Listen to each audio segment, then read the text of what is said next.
c'est le contrat social. J'ai renoncé à nuire, mais en même temps, l'État me protège. La question, et alors Hobbes dit, si l'État ne protège plus, alors on peut recouvrer la liberté d'origine. La liberté de dire, je vais régler le problème par moi-même.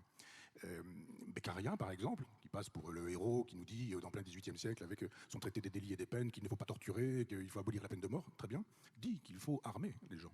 C'est-à-dire qu'à l'époque de la Révolution française, on imagine qu'une partie de la sécurité peut être assurée par le fait que des gens puissent être armés et tenir en respect des individus en leur disant bah, écoutez, la police n'est peut-être pas là, mais moi je suis là et on va régler le problème de cette manière-là. C'est au moins un débat. J'aurais longtemps dit non. Eric aussi, je présume, enfin, on est tous weberiens, on sait que l'État dispose du monopole de la violence légale et qu'on ne peut pas faire la loi par soi-même. Mais quand la loi n'est plus faite, plus aucune loi n'est faite. C'est-à-dire, c'est la loi de la jungle. C'est-à-dire que ce sont les délinquants qui font la loi. Eux, ils sont armés.